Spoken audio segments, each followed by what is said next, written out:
Hello, apa khabar semua? Welcome to the Virtually Peranakan Fest 2021, keeping our spirit and culture strong. My name is Alvin Un from Peranakan Sayang, and it's my pleasure to organize this festival for you and also to be your host. Now, we hope that this annual 2-day non-stop online festival brings entertainment, knowledge, joy, and comfort in these challenging times to babas and nyonyas and those who love the culture around the world, as we all come together to celebrate all things Peranakan. Now, kamsialah semua datang sini sama-sama kita ya. Kita semua sama-sama happy, wahi together lah. And today, for the second program of day 2, we will be going to Kuala Lumpur to visit Dr. Lee Sukim, who will present Ala Sayang, Reflections of a Nyonya Writer. Now, Sukim has published short stories, essays, articles, poems, and academic texts. She's the author of 13 books, including 3 bestsellers, Kebaya Tales of Matriarchs, Maidens, Mistresses, and Matchmakers, Malaysian Flavors, Insights into Things Malaysian, and Manglish, Malaysian English at its wackiest. She's also the founding former president of the Peranakan Baba Nyonya Association of Kuala Lumpur and Selangor. So right now, let's all go to Kuala Lumpur to visit Dr. Lee Sukim, shall we? Let's go to Kuala Lumpur. Hello, Nya. Apa khabar? So nice to see you. Baik. Wah, looking cantik You pakai kebaya lagi. Thank you. Hai. Only kebaya bawah? Bawah secret. Casual sarong. So what do you have for us today? How's things? Well, I'm going to share the influences and inspiration from my childhood and growing up years.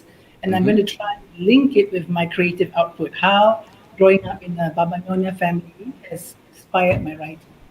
So this is a very special internal look into how your experiences helped you develop all your stories for your books. So this is a very intimate session, really.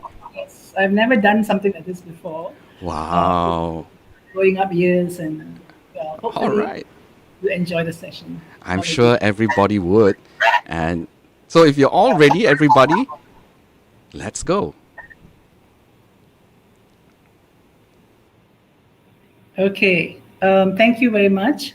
Thank you, everybody, for coming. Really, really sweet of you to give your Sunday afternoon to the session. And thank you, Alvin and Peranakan Sayang, for inviting me to give my talk, my webinar on this very interesting 2-day fiesta. Alvin, can you please? I'm sorry, I have to go next, right? So this talk will be focusing on growing up years, growing up in the Baba Nyonya household, and how it has helped and inspired me in my creative output. Before my very first publication, way back in 1996, there were already women writers. And here's a slide of 3 of them. Rainbow Round My Shoulder, which is a biography by a KL Nyonya named Ruth Ho. Memories of a Nyonya, quite famous, by Queenie Chang. She's a daughter of Chong Afi, based in Medan, Indonesia. Very, very rich, fabulous lifestyle. And of Comb, Powder and Rouge, a novel by Yap Ju Kim, who also wrote The Patriarch. Next slide. A Rose on My Pillow, written by a Singapore-based Nyonya, also autobiographical in nature. And Days Gone By, Growing Up in Penang, written by Nyonya, who grew up in a very rich lifestyle in Penang, and since then she's migrated to Australia. Next slide. So I haven't written my memoirs yet. I don't come from this fabulous laid homes of the rich Peranakan families. I came from a kind of middle class family, and I grew up in Kuala Lumpur. Next slide. And the advantage I have, I would say, is that I'm linked to both Malaccan and Penang Peranakan communities. So it's important to remember when you talk about Baba Nyonyas or Peranakan, it's not just Malacca, Singapore. There are many, many communities around as well, in Penang, Phuket, Indonesia, and so on. And I have the advantage of seeing differences and similarities, more similarities than differences between the southern and the northern Peranakan families. So this here is a picture of my paternal family, grandpa, grandma, with my father here, his brother, and his sister. And this photograph here is of my maternal family from Penang. Grandma, very strong matriarchal figure, whom I never got to meet because she died after World War II. And I think in both cases, the matriarchs were very, very strong, and maternal matriarch believed very much in education. And also, I'd like to point out to you, previous slide, the very interesting display of well, I can't say costume, right? Dress. You can see the sarong kebaya, you can see the baju panjang, you can see the samfu, as well as you can see the cheongsam. So because we are a very hybrid kind of community, we're quite comfortable in all kinds of various identities expressed in our costume. Next slide. So I haven't written memoirs, as I said, but I've written, first of all, I wrote fiction, inspired by the very interesting idiosyncrasies in Malaysia, which led to a book called Malaysian Flavors. This was based on the column which I used to write for The Star way back in the mid-1990s. Interesting kind of frequencies and idiosyncratic characteristics of Malaysians. For example, if you compliment a Malaysian, wow, you're looking so nice, your hairstyle is really nice, no la, old hair la, or this dress is gorgeous, nella pasam alam, that kind of thing. So very interesting characteristics of Malaysians.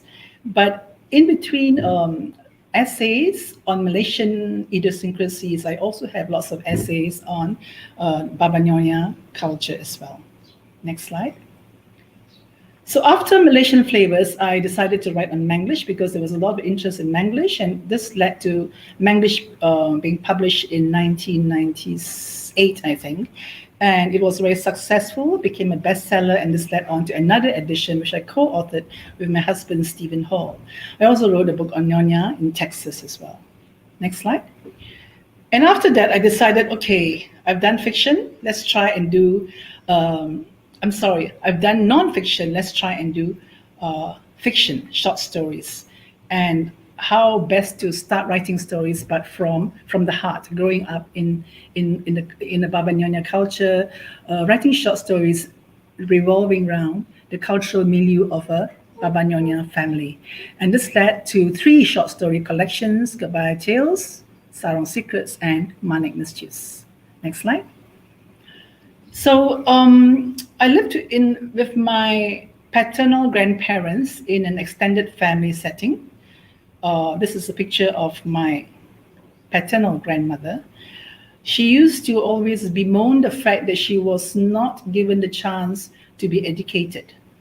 Only, I think, at the age of 14 or 16, she was married off in an arranged marriage to someone who was 10 years older than her. She wasn't in love with this gentleman, my grandpa. Just married off because she was from the era where Nyonyas were expected to be very good daughters, and after being very good daughters, married off and expected to be very good wives. So she led a pretty comfortable life because we had a servant, an ama, and my mother, her daughter-in-law, was a very good cook and loved to cook. And if you look at her features, very, very beautiful, lovely features, strong cheekbones, lovely nose. And she was an inspiration for quite a number of essays of mine.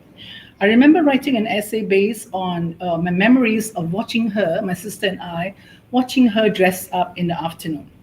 She would, because we lived in a house which had a very steep staircase going upstairs, she did all the dressing up downstairs, right there in the second hall. She didn't have to go into the storeroom or some private room to change. She did the entire dressing up in the center hall, the second hall. She would stroll up from the bathroom, berkemban, with a sarong around her under her shoulders, and that's all, just a sarong, a casual sarong. And she would stroll to the cupboard and pull out her sarong. Then she would bend over and comb her hair and fix a hair extension to her ponytail and tie her hair up in a sanggul.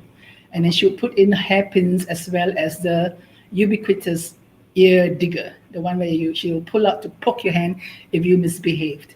After she'd done her sanggul, she would wear her sarong her nice starched Pekalangan sarong under the casual sarong. Some of the sarongs were so starched that when you stand the sarong alone by itself, it could just stand upright like a little dressing room, right? So those are the wonderful memories of her wearing her sarong. And after that, she would go back to the cupboard and pull out her cotton blouse, a nice cotton blouse with two big pockets in front. So there was no need for any kind of underwear at all. I do not recall any kind of underwear, no triumph, no what called at all. It was all done nicely. And after she'd put on her blouse, she would just whisk and just with one tuck of the sarong, pull off the casual sarong. So quite an art, not having to disappear, just dressing up in front of the whole family in the center hall.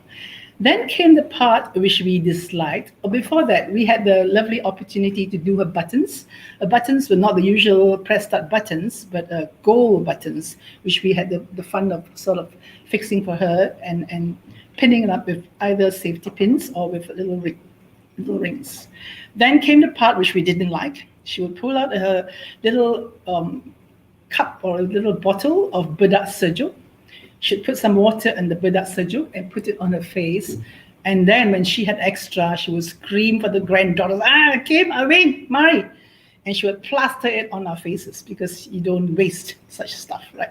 And this is the part that we hated because initially it's very cooling, but after a while, your face ends up really, really stiff. So stiff that you can't even smile or talk.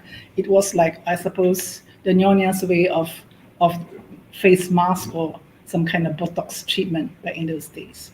Then she would just toss her handkerchief on her shoulder and amble out to her friend's house on the next street to play Turkey, right? So a very, very comfortable kind of lifestyle. And I wrote an essay on this lifestyle called Who Has the Better Life in Malaysian Flavors. Next slide, please.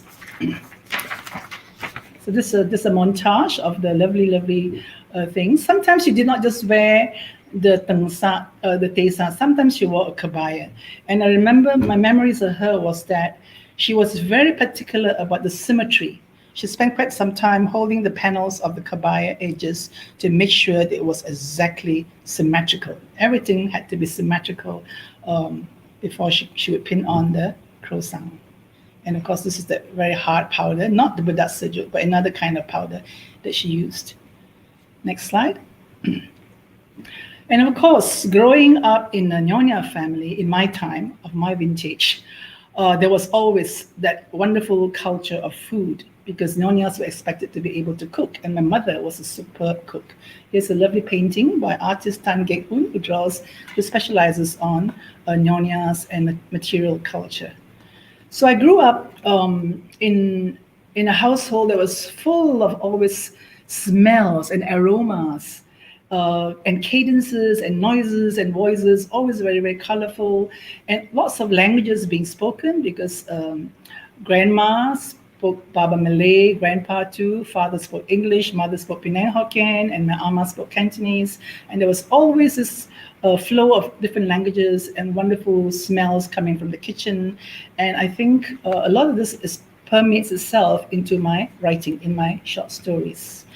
Every morning there was always a pot of coffee. It wasn't the special ones nowadays where you have this special sachets and all that. It was just a pot of coffee, and the pot of coffee stayed there all day long, and we just helped ourselves to that pot of coffee.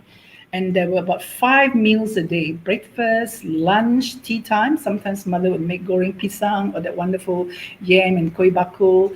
Then there was dinner, and these meals were not just like spaghetti or sandwich. It was spread, as well as with the ubiquitous sambal belacan. And sometimes there was supper as well. So we always had lots of people dropping in, visiting us, visitors, friends. And on top of all this, we also had the itinerant hawkers who would come by, like the tok-tok man, the char siu pao man, at night the dim sum man, the char kway teow man. So there's always a whole wonderful culture of food. Next slide.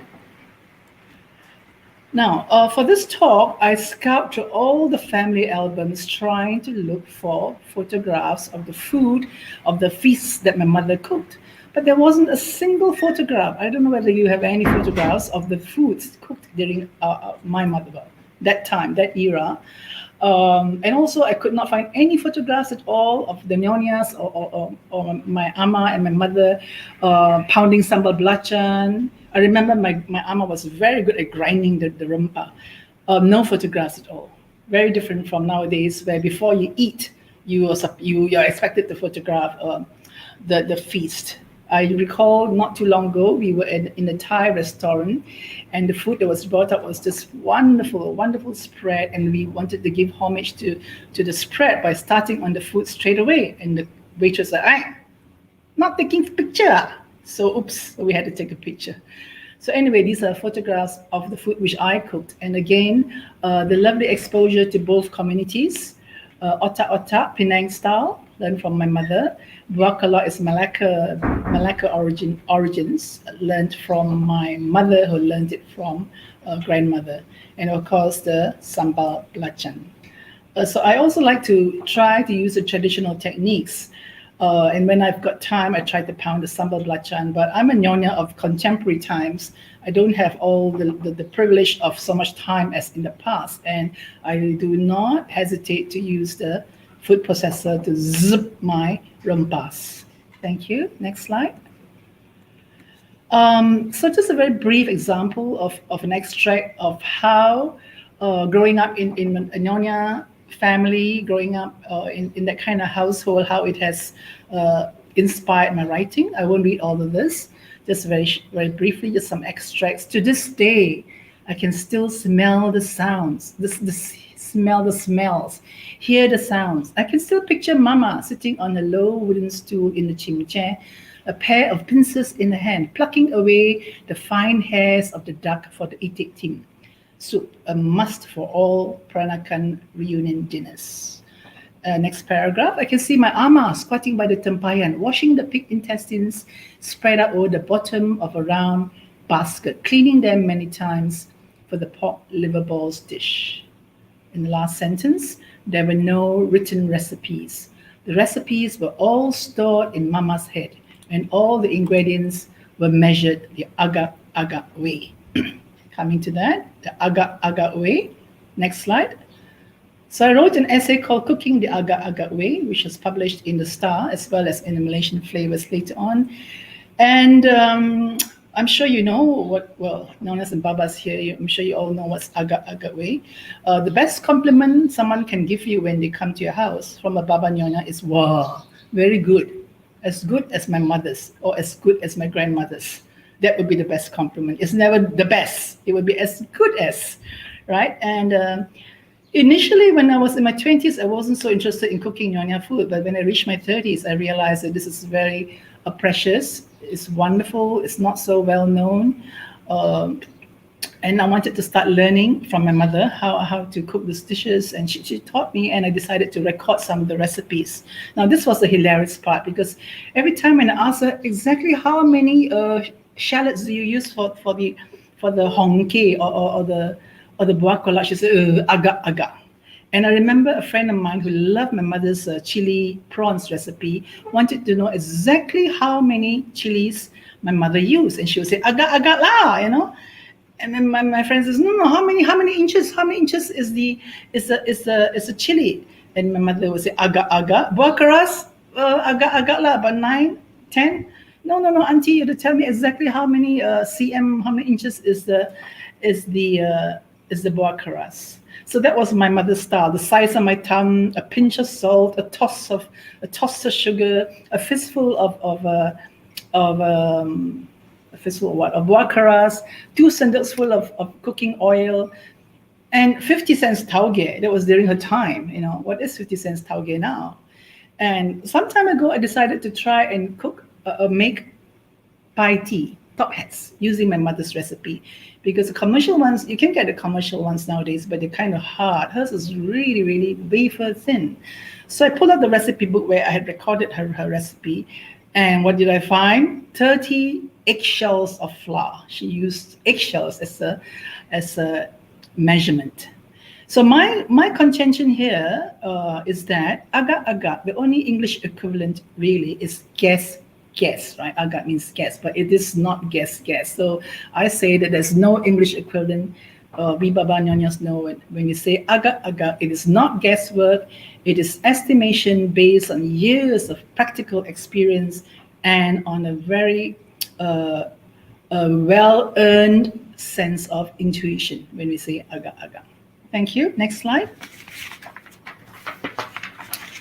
I also wrote about the Peranakan dining table, where, as I said just now, nowadays when you sit at the Peranakan dining table, picture. But in those days, you always give respect to your older people. You get the oldest to sit down, not women first and gentlemen later, but the oldest first. So the most senior person sits in the top at the head of the table, followed by the others. And after sitting down, we were expected to address each person by order of seniority. Kung makan, po makan, papa makan, mama makan, and so on. Okay, next slide. I grew up in this house on Sinchuki Street. It's one of those old houses, they're very long, kind of pre-war houses. You'll see them still there on Sinchuki, and they look something like also the houses in Jalan Bukit Bintang, I think. And you can see the very interesting tiles there, beautiful blue, amber, and brown tiles. Now, another hint to people living in interesting old houses, when we take photographs, we tend to just take photographs of the people, right? What you have to do, I think, if you want to pass on memories of your houses to your progeny, is to take photographs of the houses, the tiles, the roof, the beams, the whole appearance, because I couldn't again find any picture of my house, the entire house. It's always pictures seen this way. You can see the curtains, the glass stained windows, the center divider. You can see my grandpa here in the sarong, and that's what Babas wore in the past, sarongs in the house, casually, and only outside the house, they do not wear sarongs, right? And this is the bathtub in those days. Sorry, it ain't Marilyn Monroe. It's just me and my sister sitting in I think it's a tin aluminum bathtub. That was the bathtub of our time in the Chimchen, which Tian talked about just now, a very useful, functional place where I've got memories, wonderful memories of having baths there, seeing grandma's sarongs on bamboo poles hanging out in the Chimchen, and all the giling rumpa were done there as well. And so when my ama comes to empty the bathtub, if you're still sitting there, she'll just pour you out as well, the baby with the bathtub water. Okay. Next slide. And upstairs, there was an interesting little peephole in those houses in those days. And if you go to the Baba Nyonya Museum, you'll see this peephole as well. And here's the peephole. Can you see this? It's here. So very useful. I don't know why the Nyonyas and Babas had this feature in the houses. Probably, well, as Chen would say, it's a CCTV of those days, right? You just have to look down the peephole to see who is downstairs, standing at the veranda. If it's someone you would welcome to the house, you open the door. If not, you just keep the door shut. And this was taken when I was 20 years old. And it's the only picture of the peephole. And my most recent story, when Kabaya Tales became a bestseller, with 2 more new short stories, I wrote a story of the peephole and all the wonderful tops or heads which I could see from the peephole, and how one day I saw a very interesting phenomenon through the peephole. Very strange, supernatural phenomenon. And also, this is also in a bedroom, and I've got another interesting story to tell, which again I translated into a short story, also in the peephole, where I was asked after my grandmother had passed away to sleep on the bed which she had vacated in the corner of the room. Mother says, okay, it's 10 days and over since grandma passed away. You sleep in that bed there, in that corner where grandma used to sleep. And I said, oh, that's where Papa used to sleep. She said, never mind, it's okay now. We've done all the rites and rituals. And I still recall that night, I woke up and saw a shadowy, ghostly figure standing right beside me. And it was a ghost, the ghost of my grandma. And she was just in her baju pendek, a white baju pendek, a sarong, and sort of just a top, still in the sanggol, and say, kau ambil tempat ni. She wanted to get back into her bed. And I was terrified. I said, oh, no, no, you go and tell grandma. You go and tell my mother. She told me to sleep here. And that was translated into a short story in the People. Next slide. So it's a lovely multicultural kind of influences.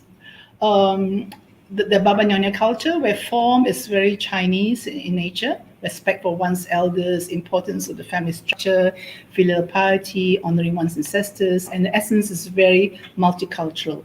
A lot of Nusantara influences, Malay influences, Javanese, Thai, lots of multicultural flavors, lots of languages, aromas, very earthy beats with very interesting swear words.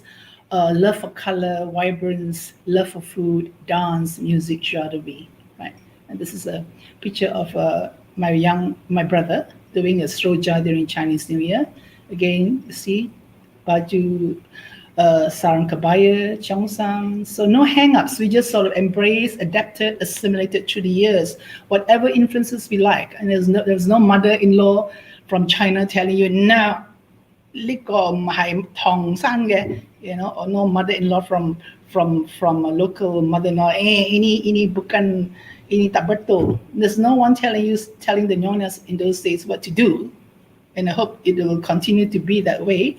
So they innovated, adapted, assimilated, and because of that, we've got a very interesting, open-hearted, colorful kind of culture. Next slide. And this is a picture of a Malacca clan. Sometimes, every time when you show a photograph of your clan, there'll be a lot of bao bachang coming to tell you, hey, that one's my brother-in-law's uncle, and so on. So this is a picture of my grandpa, paternal grandpa's brothers, their wives, and their children. And we used to make many visits back home to grand uncle's house in Malacca, and I got to witness wonderful dances and lots of interesting phenomenon from that part of the world. Next slide. And also, there are storytellers in my family, lots of wonderful storytellers. My mother, of course, was a great storyteller. My Sai, my mother's third sister, my two uncles who have been with me all the way at all the milestones of my life and my book launches. This is Uncle Fu Yet Key in Singapore, book launch of Manic Mischief. Uncle Fu Yet Chin at the book launch of Malaysian Flavors. And this is my beautiful auntie, my father's sister, Auntie Mei. So sadly, all of them have passed away except my auntie, this very wonderful auntie who is very IT savvy, who Skypes me from Melbourne and tells me stories of the past. And so I'm much indebted to the storytellers in my life. Next slide. And also back in the past, in my childhood days, baby boomers unfortunately have got all the photographs in black and white, not in color. She was also quite an interesting lady. And she told my sister and I the story of how she longed to go back to visit her father in China. And finally, she managed to save enough money to go back to China. And it was a dream of her father to own a pair of Fung Kiong slippers. So she made sure she brought along a pair of Fung Kiong slippers. And when she arrived home in the village, all the villagers came and they got a little share of presents from her. And the father was just waiting and waiting for his turn. And finally, when it came to his turn, she took out the box of Fung Kiong slippers. Both of them were on the brink of tears because she had packed in two left foot slippers, not right and left, just left. Okay, interesting stories like these. And that's me, my Mohican hairstyle. Okay. Thanks, Alvin. It's okay. Next slide. So from all these interesting interactions, growing up years, inspiration, a whole kind of like cultural ethos of wonderful multicultural flavors, I wrote my short stories. Themes of family, of love, loss, of betrayal, of identity crisis, of family feuds, and so on. Boxed in Bibik is about an old Nyonya who liked to keep all her things and all her barang-barang all over. The money was never in the bank, it was under the mattress and in the pillow. And A Promise is a Promise is inspired by a woman who kept giving birth to lots of daughters. And in those days, it wasn't so uncommon when you've got many, many daughters, it doesn't mean that they don't love the daughters, but sometimes in the case of this particular Nyonya, she had like 5 daughters. And so there was this barren auntie up in the north who couldn't have any children. And so next time you have a daughter, you give to me, okay? And this Nyonya said, okay, okay. But she had 2 sons. But eventually had a daughter, and she gave the daughter to that Nyonya. So it wasn't quite so uncommon then. And Heaven Has Eyes is inspired by, in those days, grandma had an almanac. And when you have some strange animal coming to the house, you would go to get the almanac and look up the number and buy empat ekor, right?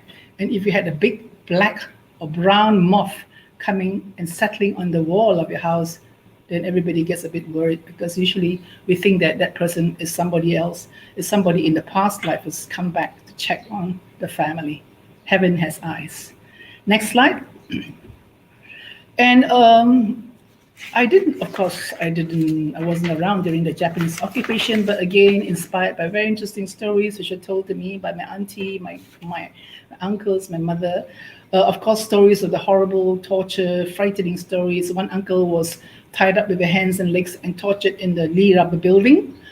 But luckily, I don't think we lost any family members. But they were also very kind Japanese officers. And my mother told me the story of how there's this Japanese officer who was very drawn by the shrine in their veranda, because probably he prayed to the same, probably it was the goddess of mercy or the Buddha. And he was drawn to it, and eventually he came to the house and asked for permission to pray to the shrine. And then he peeked inside and sort of liked the interior and got into the house. Of course, my grandmother freaked out, pushed all the older daughters into the back of the house, and pushed out the youngest one who hadn't reached puberty yet, who could speak in a bit of Japanese, because they had to learn Japanese then. And that Japanese officer sort of enjoyed coming to the house, visiting the household, sitting there, and he told grandpa that he actually was Taiwanese, conscripted. There was some kind of conscription from the Koreans and the Taiwanese. And eventually, I think this is what I remember, he pasted a scroll on the door of the house, and they were never troubled by the Japanese soldiers after that. Koi Brothers is a fascinating story which I published in Manic Mischief. Fascinating story of how my poor Nyonya grandmother had to survive the World War II, Japanese occupation, rations, not enough food. And she used, what do you use on? What do you turn to in times of need? You turn to your cultural heritage. And she made wonderful, wonderful Nyonya Koi. So she made Nyonya Koi and got the 2 boys, the 2 young little boys, 11 and 12 years old, to cycle out selling the Nyonya Koi. And eventually she got ambitious and started to get them to sell her asam laksa. And one day the asam laksa, the bicycle toppled over, and all the asam laksa was spilled, and the boys were terrified that they would get a beating. So all these I sort of twist into interesting little short stories. Next slide. And the school that I went to was the Bukit Bintang Girls' School, a very wonderful premier girls' school in Kuala Lumpur. Unfortunately, it is now the Pavilion. And we had an excellent headmistress, Miss Cook, who was strict but very fair disciplinarian. And it was very much into encouragement of the arts. Lots of us sort of grew very fond of literature, English language. There were lots of concerts, theaters, plays, dramas, choral speaking competitions, and very much an ethos of love for literature and drama and theater.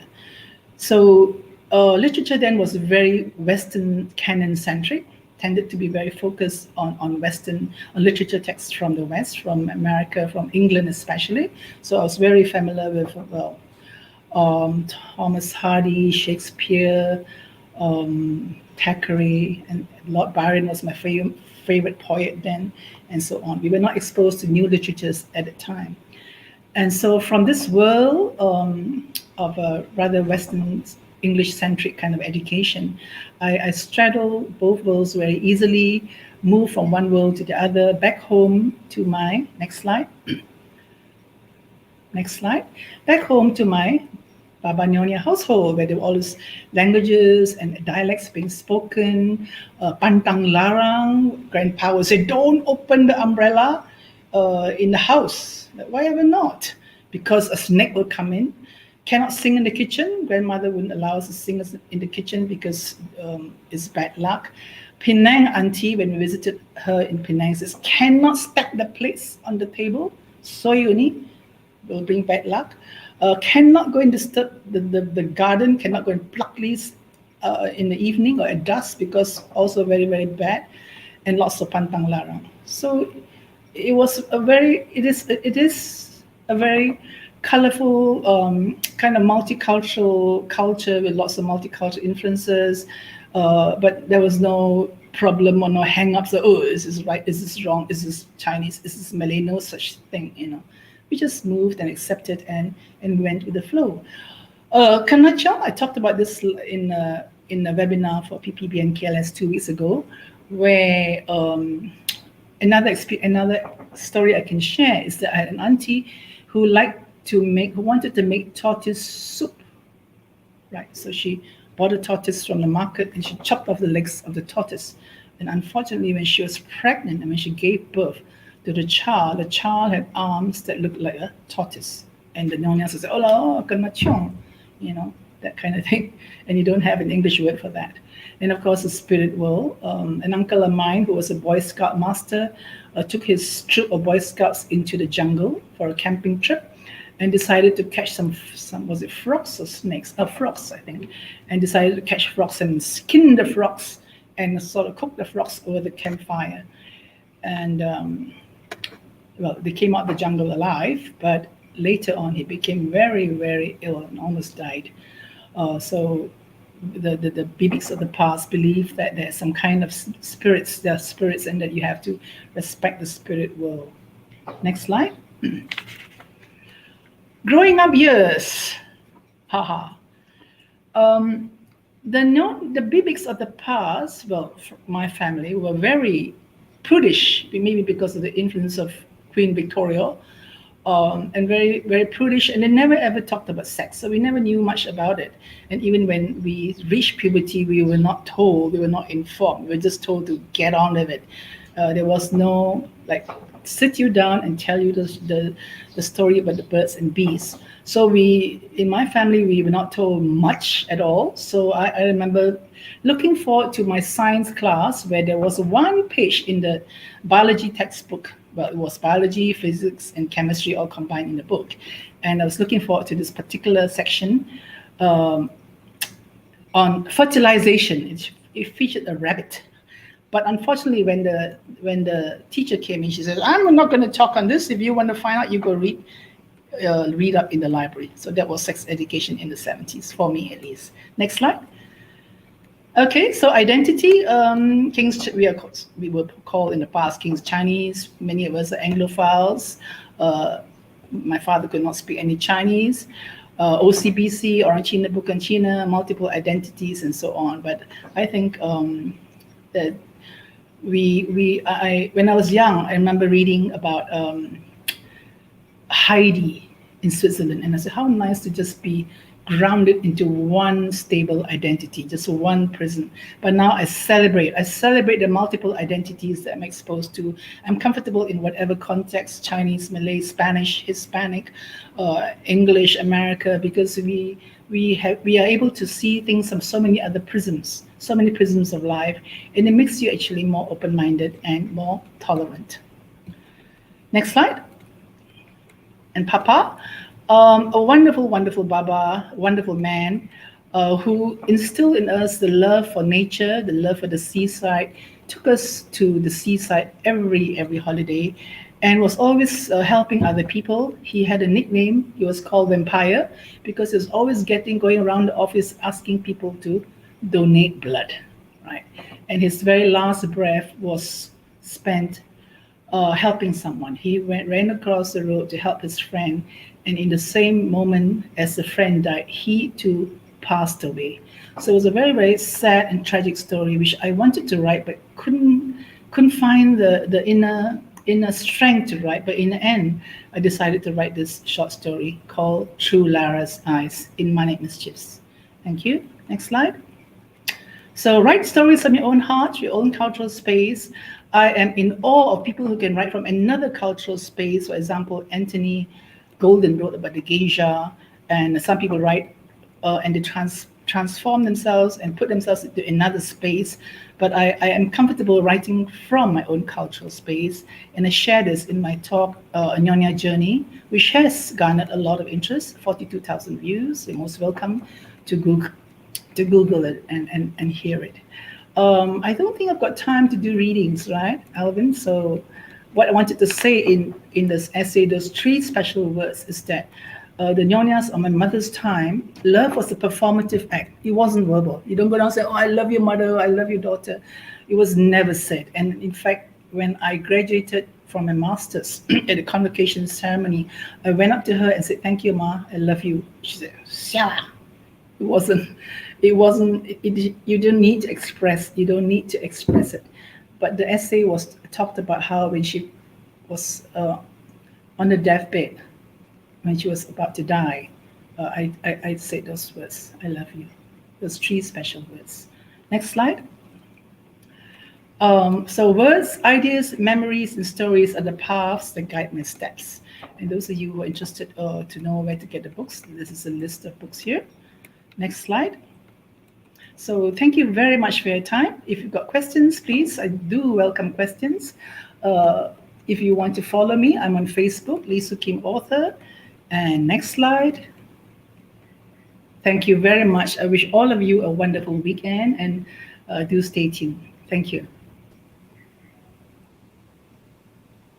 Wow, what a wonderful sharing. Thank you so much, Shukim. That was so personal in your sharing, because it's something that we do not see or we do not know, and now we have a better understanding of where you get your inspirations from.